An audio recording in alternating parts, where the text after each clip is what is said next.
Warahmatullahi wabarakatuh. Waalaikumsalam warahmatullahi wabarakatuh. Rabbi shrah li sadri wa yassir li amri wahlul 'uqdatam min lisani yafqahu qawli. Apa kabar Bu Lutfiah, Pak Nukis? Alhamdulillah baik Ibu. Di sini cerah Bu Nukis di tempat saya kok Bu Nukis Bu Lutfiah. Kalau di tempat Ibu gimana Bu? Bu Lutfiah.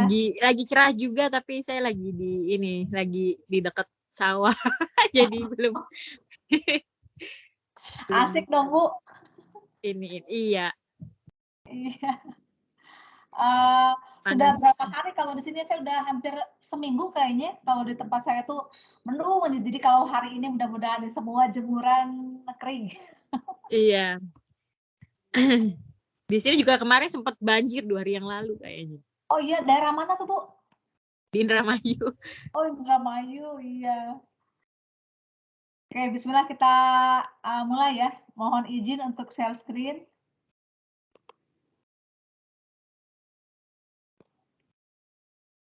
Oke. Sudah kelihatan ya Bu ya? Apa namanya? Slide PowerPoint-nya. Iya Ibu, lihat. Oke. Kita masuk ke keterampilan yang berikutnya, yaitu mengembangkan keterampilan komunikasi. Nah, di sini untuk mind map-nya, untuk komunikasi terampil ini yang pertama untuk deskripsi kemampuan individu untuk berkomunikasi. Padahal saya tuh pengennya ada Pak Ajis ya, karena Pak Ajis kan guru bahasa Indonesia. Jadi nanti Pak Ajis yang bisa menjelaskan, tapi ternyata Pak Ajis belum datang dia. Di sini kemampuan berkomunikasi dengan jelas menggunakan bahasa lisan, tertulis, dan nonverbal. Kemudian juga gagasan besarnya. Jadi gagasan besarnya di sini ada 4, komunikasi yang diperluas, yang kemudian multimodal, kemudian memberikan bukti pendukung, dan terakhir didesain untuk audiens tertentu. Ada praktik dalam pembelajaran, ada rubrik, ada pohon keputusan. Jadi ini adalah mind map dari komunikasi terampil. Di topik ini memperkenalkan tentang konsep komunikasi terampil. Jadi bagaimana nanti guru merancang kegiatan belajar yang mendukung siswa untuk memiliki keterampilan penting ini. Karena penting sekali buat untuk guru, untuk siswa gitu ya, memiliki keterampilan untuk berkomunikasi yang baik gitu ya. Oke, di sini. Nah, di sini komunikasi terampil dalam pembelajaran abad 21 mengacu pada kemampuan individu untuk berkomunikasi dengan jelas menggunakan bahasa lisan, tertulis, dan nonverbal. Kemudian masyarakat sekarang mengharuskan setiap orang memiliki kemampuan ini karena tuntutan hubungan sosial dan ekonomi global, menuntut serangkaian keterampilan komunikasi yang jauh lebih beragam. Komunikasinya sekarang sudah sangat banyak ya, bagaimana komunikasi dengan misalnya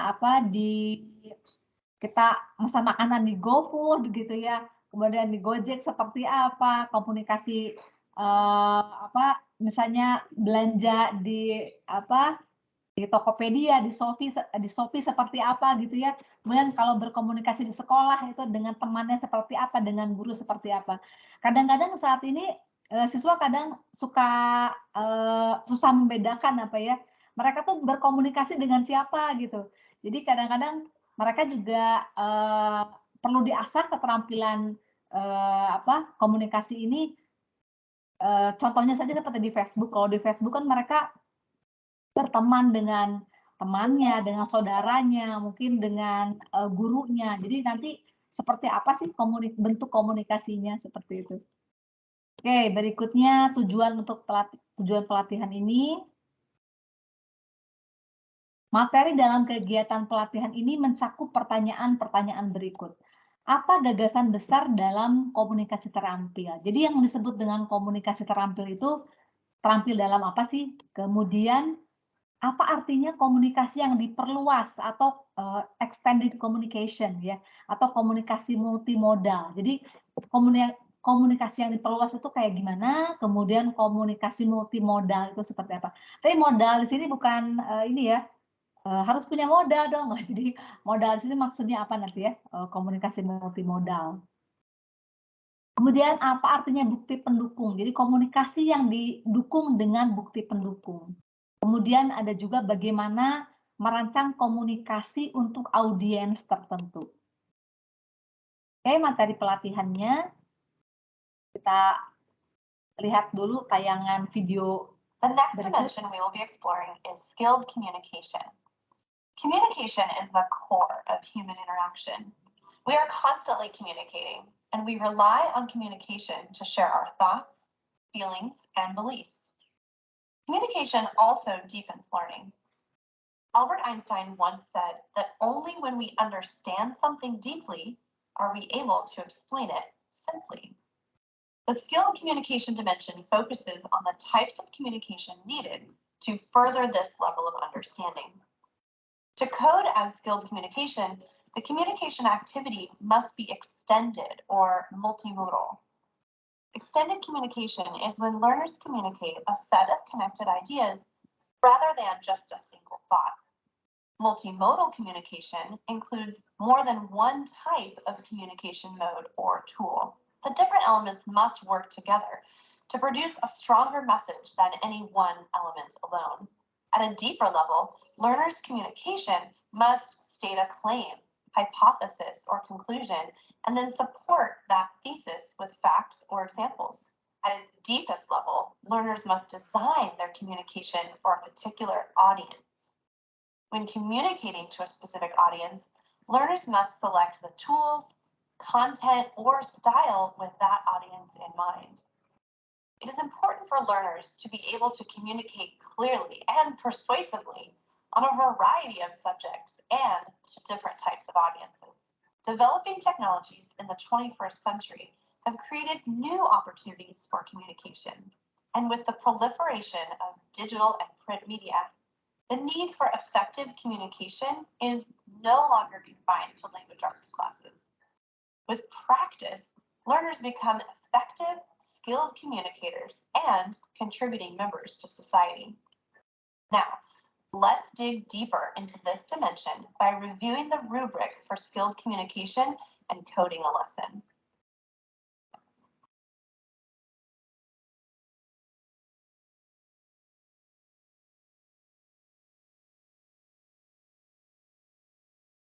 Ya, jadi mohon maaf ini jadi betul-betul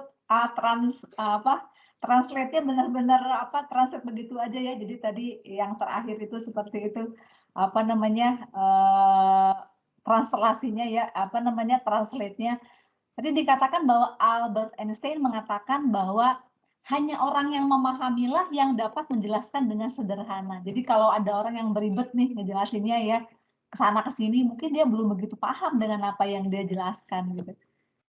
Jadi salah satu skill juga ya. Jadi sebelum kita menjelaskan kita harus paham dulu apa sih yang akan kita komunikasikan. Alhamdulillah sudah bergabung ya Pak Kiswanto. Oke, saya izin share screen lagi.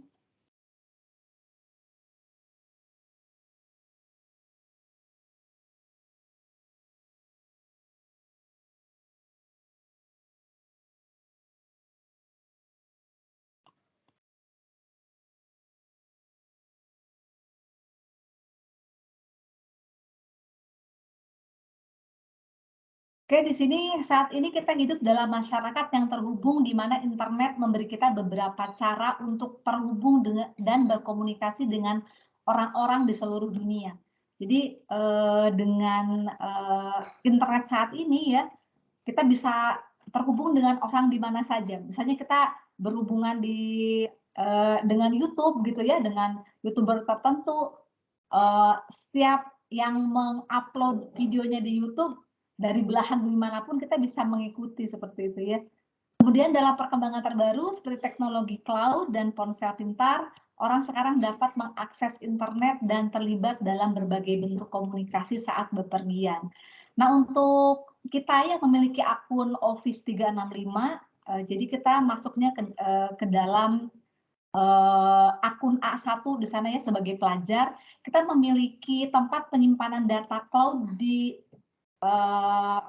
di Microsoft itu sebesar 1 tera. Jadi kalau kita pakai mungkin produk sebelah ya, produk dari Google itu kita hanya dikasih 15 kilobyte. Misalnya kita memiliki akun yang gratis ya, kita dikasih 15 gigabyte ya Bu Lutfia ya, kalau nggak salah 15 giga. Nah kalau di sini kita diberikan 1 tera, jadi untuk akun kita ya. Jadi akun Bapak Ibu yang kemarin sudah dimiliki itu dicatat baik-baik, kemudian nanti passwordnya juga dicatat baik-baik karena kita bisa memanfaatkan sebagai data penyimpanan di cloud seperti itu. Oke, kemudian materi pelatihan. Di sini ledakan dalam pengembangan teknologi baru dan alat terkait terus menciptakan peluang baru bagi kita untuk berkomunikasi dengan orang-orang di seluruh dunia, gitu ya.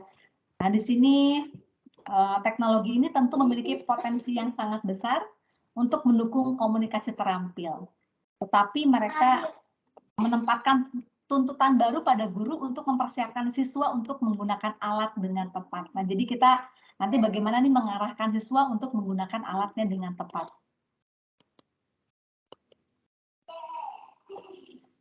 Oke, di sini deskripsinya ya. Jadi banyak alat-alat canggih digunakan terlibat dalam obrolan ya, dalam tanda kutip yang singkatnya rendah gitu. Nah sebaliknya siswa kita dapat menggunakan alat-alat ini untuk komunikasi dan terlibat dalam percakapan yang lebih dalam dengan orang lain tentang masalah internasional. Jadi dalam rangka pemecahan masalah. Ke bawah saya.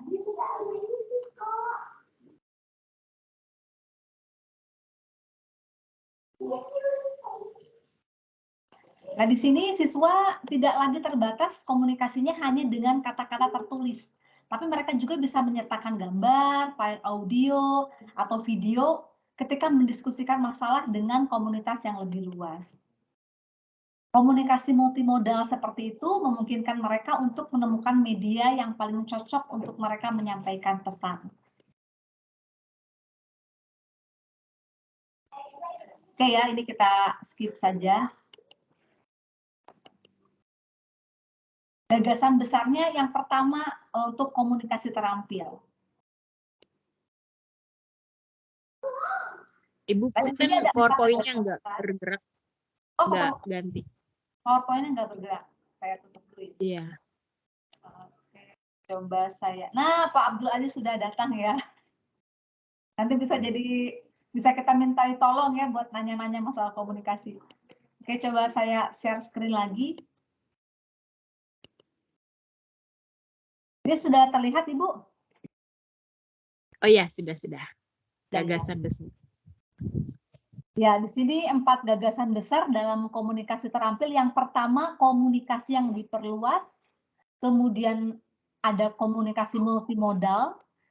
Ada komunikasi yang membutuhkan bukti pendukung. Kemudian yang terakhir adalah komunikasi untuk audiens tertentu. Nah, sekarang kita masuk ke gagasan besar yang pertama, komunikasi yang diperluas. Nah, seperti apa sih komunikasi yang diperluas? Jadi komunikasi yang diperluas itu adalah ketika siswa menunjukkan serangkaian ide yang terhubung. Jadi bukan hanya satu ide, tapi ada rangkaian ide yang terhubung menjadi satu kesatuan. Itu disebut dengan komunikasi yang diperluas. Atau dalam karya tulis, komunikasi yang diperluas dengan satu atau beberapa paragraf lengkap gitu ya. Jadi bukan hanya satu kalimat atau frasa saja. Oke, di sini di media elektronik atau visual, komunikasi yang diperluas dapat berupa serangkaian video yang menggabungkan multi adegan yang menjadi satu kesatuan untuk bercerita. Bukan hanya sekedar iklan singkat yang menggambarkan keunggulan suatu produk. Jadi ada beberapa ide yang digabungkan menjadi satu kesatuan. Itu namanya komunikasi yang diperluas.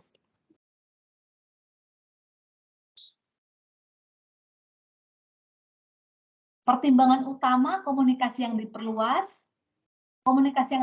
dapat dilakukan secara lisan atau melalui media digital seperti Skype atau obrolan Twitter. Tapi harus ada hasil nyata yang mengharuskan siswa untuk menghubungkan ide-ide yang mereka diskusikan. Jadi intinya adalah beberapa ide yang digabung menjadi satu. Di sini misalnya dengan membuat sekumpulan langkah berikutnya yang tertulis dan memproyeksikan atau mendokumentasikan apa yang dipelajari siswa dengan melakukan komunikasi.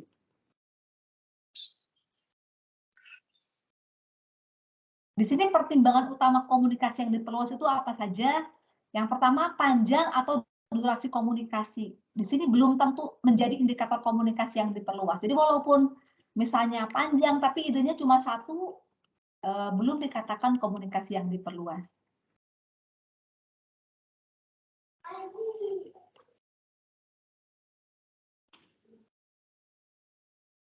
Oke, kita lihat gagasan yang awal tadi ya. Apakah berikut ini komunikasi yang diperluas? Siswa memposting komentar satu kalimat di forum diskusi Canvas, kemudian menanggapi artikel berita pilihan mereka. Oke, yang kedua, siswa menulis surat kepada editor untuk menanggapi artikel berita terbaru pilihan mereka. Kira-kira dalam konteks komunikasi yang diperluas, nomor 1, iya atau tidak? Tidak ya nomor 1. Iya. Di sini kira-kira tidaknya kenapa ya? Karena satu kalimat. Dia memposting komentar satu kalimat, jadi di situ ditandai ya satu kalimat. Nah, di situ yang kedua, siswa menulis surat kepada editor untuk menanggapi artikel berita terbaru pilihan mereka. Kira-kira ini komunikasi yang diperluas atau tidak? Atau bukan? Kalau menulis surat kepada editor, kemudian menanggapi artikel berita terbaru. Kira-kira di sini ya atau tidak? Ya, komunikasi diperluas. Kira-kira kenapa diperluas? Karena menanggapi artikel, tentunya ada tanggapan. Ya, jadi menanggapi ya. Jadi kata kuncinya adalah menanggapi. Kita lihat di sini. Ya, surat kepada editor biasanya mengharuskan penulisnya memproses banyak ide gitu, dan menyajikan argumen dengan koherensi logis yang menghubungkan gagasan-gagasan ini.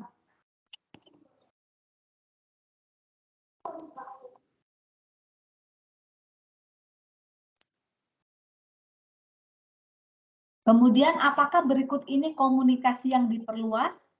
1. Siswa berpartisipasi dalam webinar dengan penulis buku, di mana mereka menyajikan tinjauan rinci tentang buku penulis, lalu menjawab pertanyaan lanjutan yang diminta oleh penulis.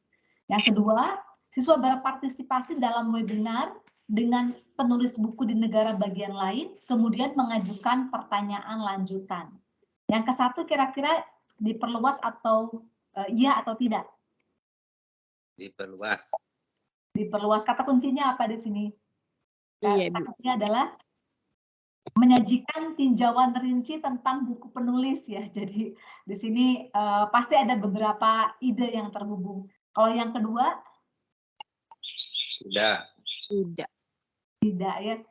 Nah, di sini karena di sini hanya mengajukan pertanyaannya saja, jadi bisa satu ide saja gitu ya.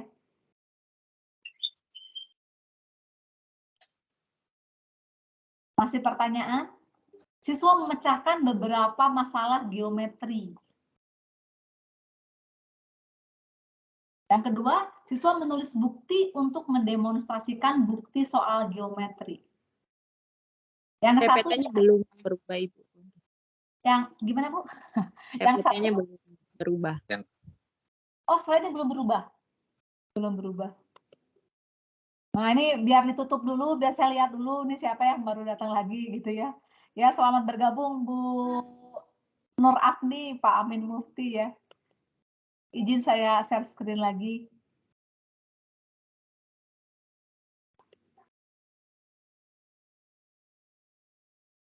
Oke, apakah berikut ini komunikasi yang diperluas? Siswa memecahkan beberapa masalah geometri. Yang kedua, siswa menulis. Yang ke-1?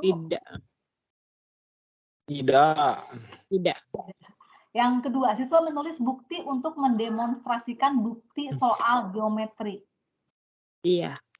Ini Iya, menulis iya. bukti ya, menulis bukti. Oke, kita Tidak, lihat menulis bukti jawabannya. tidak. Nah, ternyata yang pertama itu tidak ya.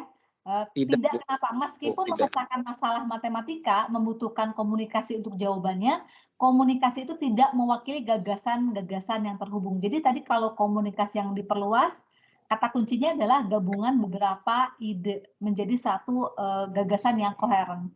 Tapi kalau yang kedua, di sini iya gitu ya. Di sini bukti matematis membutuhkan koneksi berbagai konsep dengan cara yang logis dan koheren. Jadi ini mungkin kata kuncinya adalah gabungan beberapa ide ya. Oke, kita teruskan. Untuk yang kedua adalah komunikasi multimodal.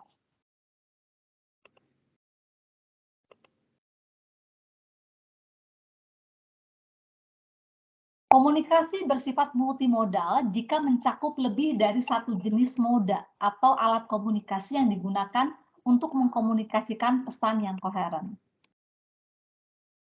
Misalnya, siswa dapat membuat presentasi yang mengintegrasikan video dan teks atau menyematkan foto ke dalam postingan blog. Jadi, komunikasi multimodal itu dia memakai beberapa moda untuk komunikasi, bisa teks, bisa video, bisa audio ya. Jadi intinya lebih dari satu moda komunikasi. Yang terpenting adalah moda-moda dan alat-alat yang digunakan bekerja sama untuk menghasilkan pesan yang lebih kuat dibandingkan dengan jika hanya menggunakan satu moda atau alat. Nah, misalnya kalau kita melihat sebuah tayangan ya, atau misalnya iklan, nah atau misalnya atau sebuah, misalnya kemarin itu biasanya kalau guru-guru kan sekarang sering banyak ya, ada webinar, kemudian ada pelatihan.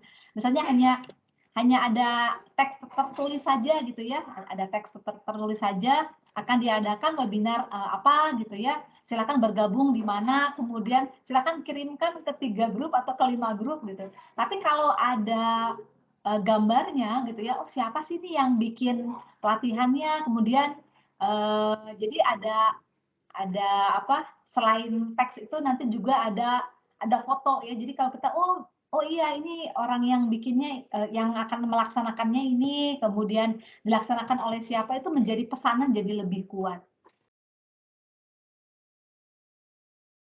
Jika kegiatan belajar memberikan kesempatan kepada siswa untuk memilih moda atau alat yang akan mereka gunakan untuk berkomunikasi, maka dianggap sebagai peluang komunikasi multimodal. Pertimbangan utama komunikasi multimodal yang pertama, jika memungkinkan, siswa harus diberi kuasa untuk memilih. Jadi diberikan, silakan kalian memilih moda dan alat yang sesuai dengan tujuan mereka dalam mengkomunikasikan pesan. Jadi bukan hanya diberi moda tertentu atau disuruh menggunakan alat digital tertentu. Kemudian yang kedua, karena tujuan komunikasi multimodal adalah untuk membangun pesan koheren yang lebih kuat daripada komunikasi menggunakan moda tunggal, pilihan moda dan alat yang dilakukan siswa adalah elemen penting dalam mengembangkan kompetensi komunikasi terampil abad 21. Oke, sini sudah pertanyaan lagi. Yang pertama, siswa menggunakan media pilihan mereka seperti radio, televisi, atau cetak untuk membuat iklan penemuan baru mereka. Apakah merupakan komunikasi multimodal?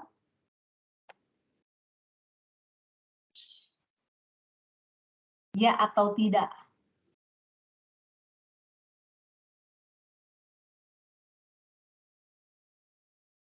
Bu, PPT-nya, Bu.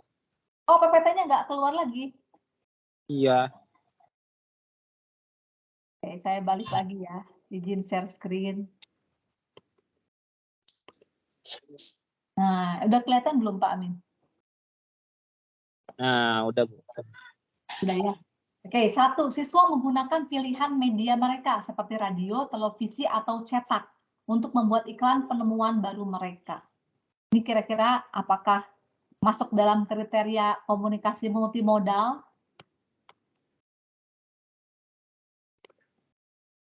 Ya atau tidak? Oh, ya. Ya, ini udah ketahuan ya radio Iya. televisi cetak ya. Banyak. Yang kedua, banyak ini. Siswa membuat iklan radio Sumbernya. untuk penemuan baru mereka. Nah, ini enggak, Bu. Ini enggak, karena hanya audio ya, iklan radio ya. Ya, radio aja. Apakah berikut ini komunikasi multimodal? Siswa menulis laporan lab tentang lab science kepadatan materi hanya dengan teks narasi. Ini hanya. Tidak. Tidak. Karena ini hanya. Nomor 2, siswa menulis laporan lab tentang kepadatan materi, termasuk teks naratif dan bukti visual dari apa yang mereka lihat dalam percobaan, seperti gambar, foto, atau tangkapan layar dari tampilan data real time. Oh, Yes. ini pasti Iya. yes ya. Kalau saya sih yes. Apakah berikut ini komunikasi multimodal? 1, siswa membuat podcast tentang badai di kelas jurnalisme, termasuk naskah tertulis, podcast audio final, dan efek suara yang mendukung teks lisan. Atau siswa membuat podcast tentang badai untuk kelas jurnalisme dan mengarahkan pemirsa ke halaman web pendukung yang berisi foto-foto yang membantu pendengar memvisualisasikan aspek badai. Oh, keren banget ya. Ini kayak Yes. pelajarannya. Ini yes ya. Kalau saya sih yes loh. Nomor 2, siswa membuat iklan radio untuk penemuan baru mereka. No. Ya, kalau ini bukan komunikasi multimodal. Gagasan besar ketiga, memberikan bukti pendukung. Jadi kalau mereka kayak gitu ya, kalau mereka menampilkan suatu pembicaraan harus ada data, harus ada bukti pendukungnya. Komunikasi membutuhkan bukti pendukung ketika siswa harus menjelaskan ide-ide mereka atau mendukung tesis mereka dengan fakta atau contoh. Pertimbangan utama memberikan bukti pendukung. Untuk memberikan bukti pendukung, siswa harus menggunakan seperangkat fakta atau rantai logika untuk mengkomunikasikan sudut pandang, membuat prediksi atau menarik kesimpulan. Ini udah keren banget kalau siswa bisa kayak gini ya. Ini juga guru juga kita harus ya sedikit-sedikit sekarang belajar ya Jadi sebelum ke siswa, gurunya juga harus lebih dahulu bisa. Kemudian yang kedua adalah setiap bukti yang digunakan siswa harus cukup untuk mendukung klaim yang mereka buat.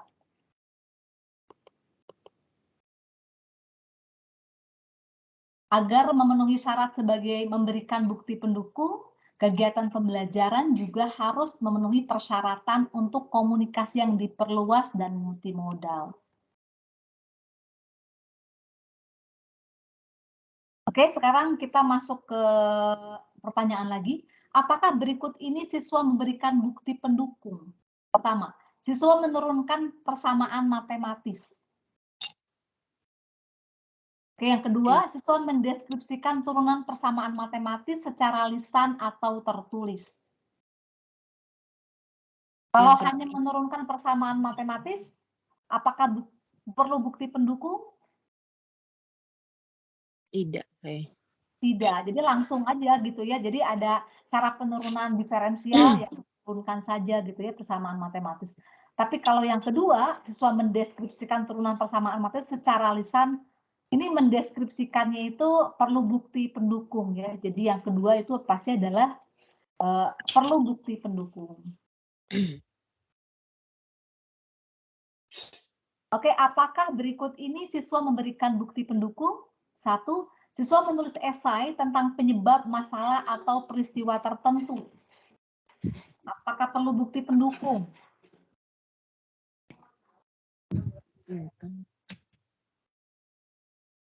Ya, termasuk. Iya.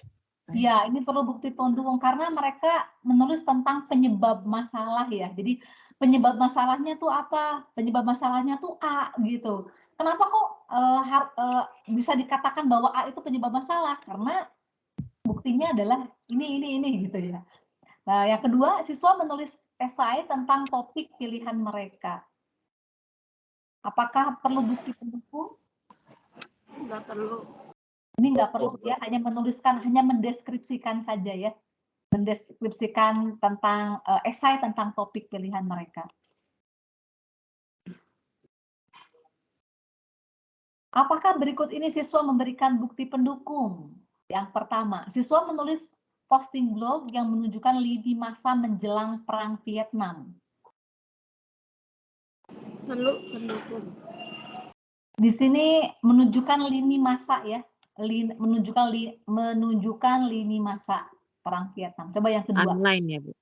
Iya, jadi waktunya gitu ya. Nah, yang kedua, siswa menulis posting blog yang menunjukkan lini masa peristiwa-peristiwa terpenting menjelang Perang Vietnam dan menjelaskan bagaimana setiap peristiwa berkontribusi terhadap pecahnya perang. Kira-kira Yang satu enggak. pendukung yang mana nih? Yang Yang satu, dua ya. yang bukti pendukung. Yang satu iya atau tidak? Tidak kayaknya, karena cuma menunjukkan timeline. Iya, yang kedua ini mereka menjelaskan bagaimana setiap peristiwa berkontribusi ya. Nah, jadi sini, Iya. nah di sini harus punya bukti pendukung nih. Peristiwa ini berkontribusi terhadap pecahnya perang tuh buktinya apa gitu ya. Nah di sini, oke ya. Apakah berikut ini siswa memberikan bukti pendukung? Yang pertama, siswa merekam screencast diri mereka sendiri, mendemonstrasikan langkah-langkah dalam memecahkan masalah matematis. Untuk setiap langkah, siswa menjelaskan alasan untuk menyelesaikan langkah tersebut dan mengidentifikasi kesalahan potensial. Yang kedua, siswa merekam screencast diri mereka sendiri, mendemonstrasikan langkah-langkah dalam memecahkan masalah matematis. Oke, yang satu iya atau tidak? Iya. Iya, kenapa? Karena di sini mereka menjelaskan alasan ya, jadi perlu bukti ya. Kalau yang kedua, di sini hanya mendemonstrasikan langkah-langkah aja. Jadi mereka hanya ini loh caranya, satu begini, dua begini, tiga begini, tapi tidak perlu bukti pendukung. Jadi hanya merekam screencast diri mereka sendiri saja ya. Gagasan besar yang ketiga adalah komunikasi dirancang untuk audiens tertentu.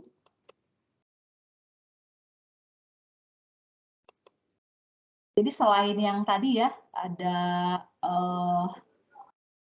yang diperluas tadi ya, komunikasi yang diperluas, kemudian ada lagi multimodal, perlu data pendukung juga harus dirancang untuk audiens tertentu.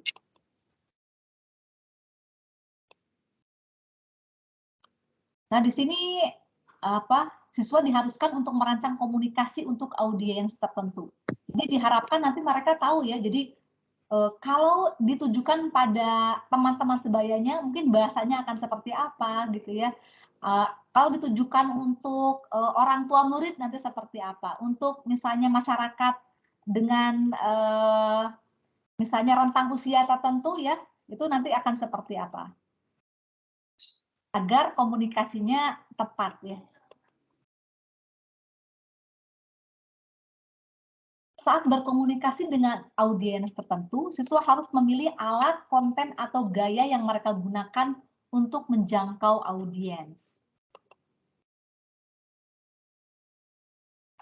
Mereka mungkin diminta untuk mempertimbangkan yang pertama alat apa yang dapat diakses atau digunakan audiens. Kemudian informasi yang relevan yang harus mereka sajikan agar audiens memahami tesis mereka. Jadi jangan sampai nanti misalnya baru belajar tentang filsafat stoicisme, kemudian diajak ke anak ke adik kelas mereka gitu ya, atau misalnya anak usia SD SMP nanti penerapan filsafat stoicisme untuk mencegah misalnya overthinking gitu ya. Atau misalnya overthinking ya, atau misalnya karena baru belajar ini ya tentang bahasa, mereka misalnya mempelajari buku-buku Pramudia Anantatur, kemudian tiba-tiba pada saat disuruh sebelum duhur tuh kan siswa suka diajak ini ya, apa namanya, ceramah lah atau menyajikan ini ya, apa, ceramah singkat di depan teman-teman. Misalnya temanya adalah penindasan kaum borjuis kepada kaum Proletar. proletar gitu ya. Wah, ini kayaknya kok apa nggak sesuai gitu ya. Jadi harus informasinya relevan gitu yang mereka sajikan. Kemudian di sini formalitas atau informalitas bahasa yang mereka pilih agar sesuai dengan audiens.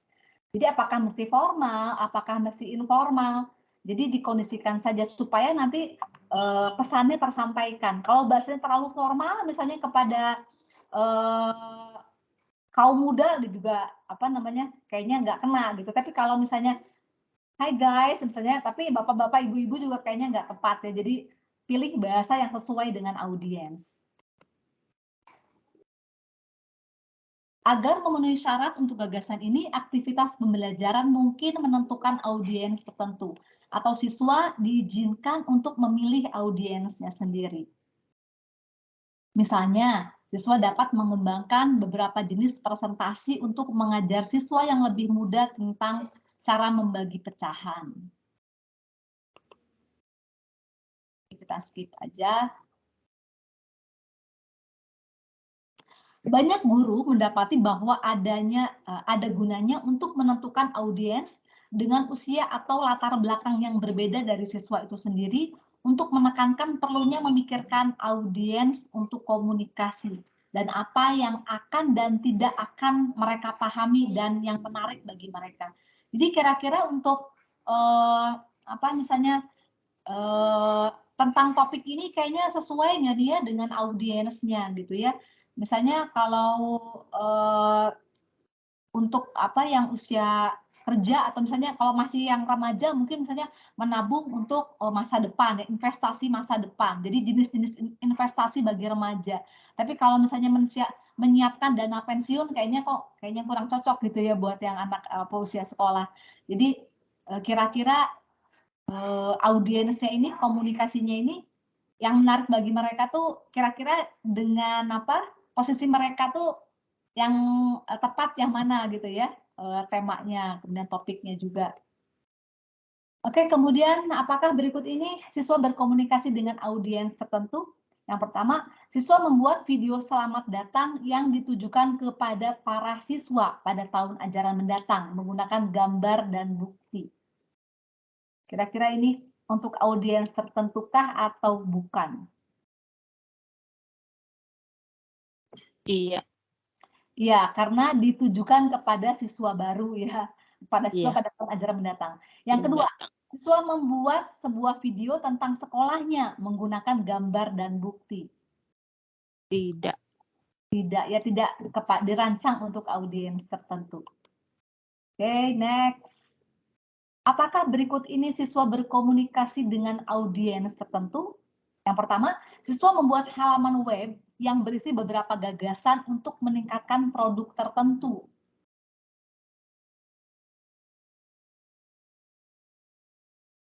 Satu, iya atau tidak? Di sini nggak disebutkan audiensnya siapa ya. Jadi di sini yang pertama, tidak. Oke. Yang kedua, siswa membuat pernyataan umum menggunakan mode pilihannya berisi beberapa gagasan untuk meningkatkan produk tertentu. Kemudian menulis surat kepada pembuat produk mengadvokasi untuk perubahan-perubahan ini. Nah, di sini iya, kenapa? Karena menulis surat ada pembuat produk kepada pembuat produk ya yang mengadvokasi. Oke. Oke, di sini praktik dalam pembelajaran. Nanti bisa Bapak Ibu cermati, baca ya. Kita langsung masuk ke rubrik saja ya. Kita masuk ke rubrik komunikasi terampil.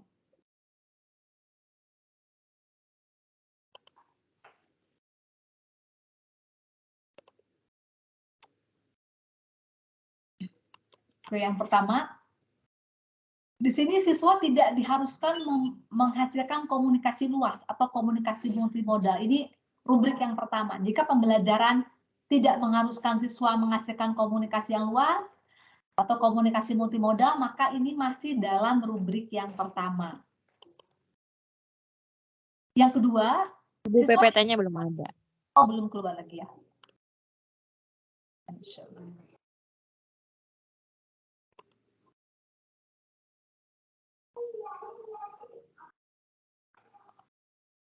Saya coba share screen lagi.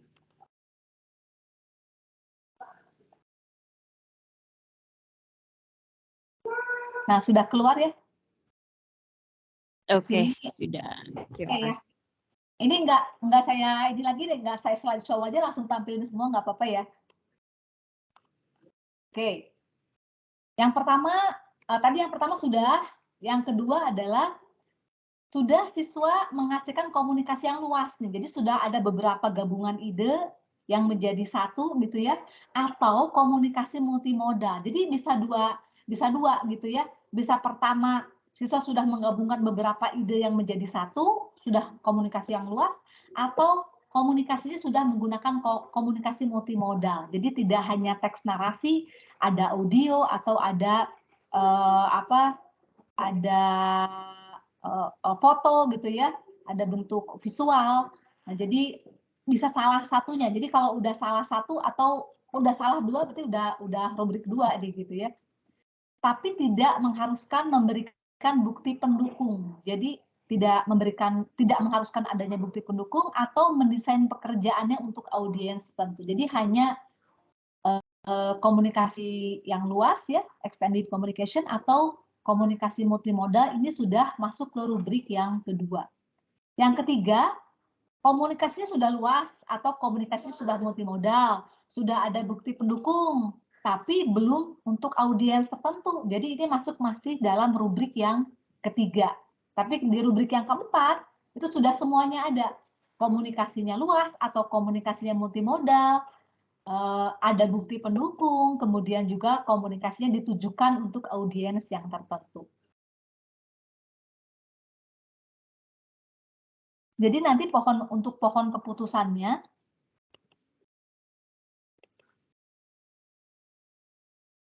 jadi pertanyaannya adalah komunikasinya diperluas atau multimodal? Kalau tidak, ya berarti ini masih masuk ke rubrik yang pertama.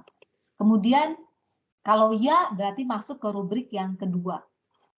Jadi kalau ya, siswa diharuskan menghasilkan komunikasi luas atau komunikasi multimodal. Tetapi mereka tidak diharuskan memberikan bukti pendukung atau mendesain pekerjaannya untuk audiens tertentu. Jadi kalau tidak, ini masih masuk ke rubrik yang kedua. Kalau berikutnya lagi ya, misalnya kalau ditanyakan tersedia bukti pendukung, cukup bukti pendukung gitu ya. Kalau ya berarti masuk ke rubrik yang ketiga ya. Tapi kalau ditanyakan apakah sudah masuk sudah dirancang untuk audiens tertentu, kalau belum masih rubrik ketiga. Tapi kalau sudah ya berarti masuk ke rubrik yang keempat. Oke, kayaknya sudah ya. End show saja.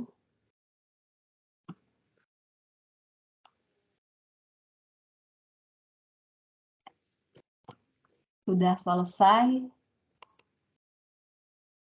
Ya, mangga Bapak Ibu barangkali ada yang mau didiskusikan atau menambahkan, mangga ini Pak Aziz barangkali mau menambahkan, Pak Aziz.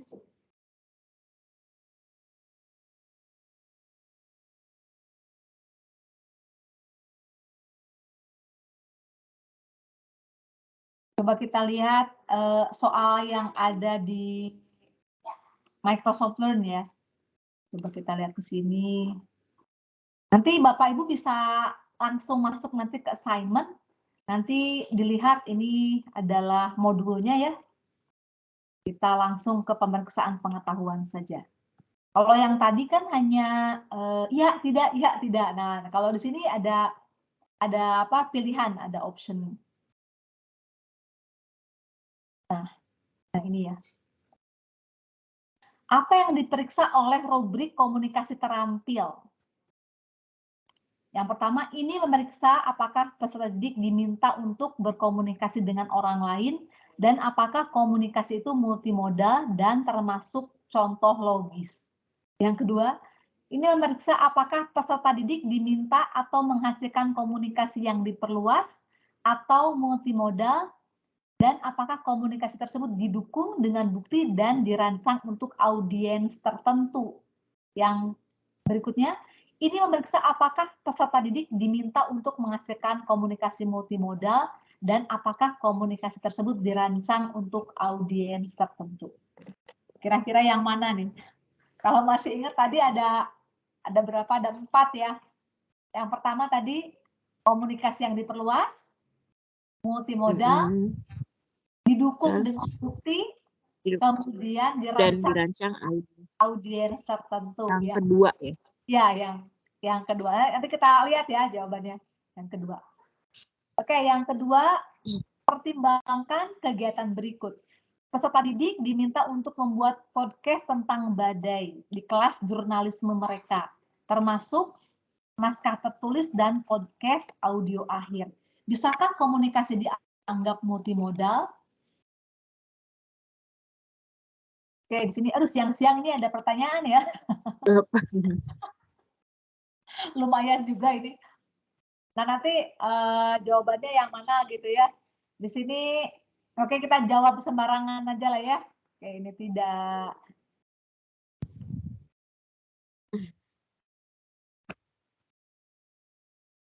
Nah, kita lihat aja di sini ininya ya. Yang pertama tadi sudah betul ya. Kalau yang kedua, kita lihat di sini, pertimbangkan kegiatan berikut, peserta didik diminta untuk membuat podcast tentang badai untuk kelas jurnalisme mereka, termasuk naskah tertulis dan podcast audio akhir. Bisakah komunikasi dianggap multimodal? Kita lihat di sini ya, naskah tertulis dan podcast audio akhir.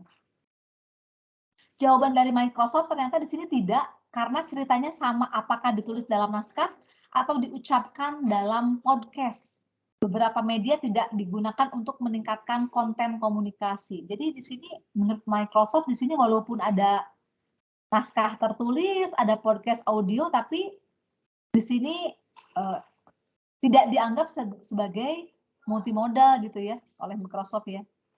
Ini komunikasi multimodal mencakup lebih dari satu jenis mode atau alat komunikasi yang digunakan untuk mengkomunikasikan pesan yang koheren. Namun, komunikasi memenuhi syarat sebagai multimodal hanya jika elemen bekerja untuk menghasilkan pesan yang lebih kuat. Oh, gitu. Jadi, harus menghasilkan pesan yang lebih kuat daripada satu elemen saja. Tapi kalau ini dianggapnya tidak menghasilkan pesan yang lebih kuat ya.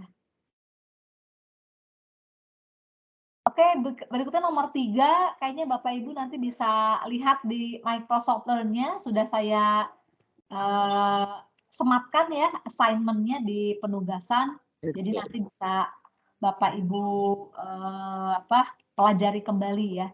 Jadi mungkin kalau yang tadi di slide PPT-nya, bahasanya seperti itu karena benar-benar translate dari bahasa Inggris, dan di situ juga sama, mungkin Bapak Ibu bisa lihat yang versi bahasa Inggrisnya ya supaya dapat pesannya yang lebih lengkap. Kemudian tadi ada beberapa yang saya skip ya terkait dengan bagaimana sih aplikasi dalam pembelajaran. Ya mungkin dari saya seperti itu Bapak Ibu, mangga barangkali ada yang mau ditanyakan terlebih dulu, mangga.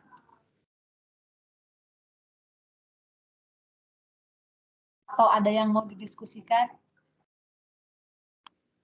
Kalau tidak ada, saya cukupkan saja ya. Tapi mohon dibuka dulu kameranya, kita foto dulu bersama. Ini kalau misalnya memungkinkan ya. Kameranya enggak bisa aktif. Bu Lutfia nggak apa-apa Bu, tadi katanya Bu Lutfia lagi di dekat sawah. Udah di rumah Bu sekarang. Pindah-pindah ini.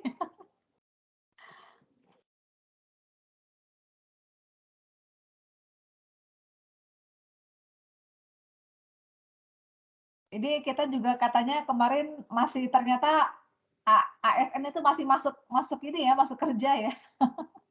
Enggak ada libur. Tapi Pak Jus nggak di sekolah kan?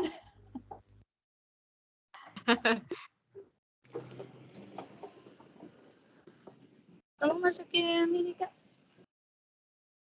Masukin ini satu. Takut lupa.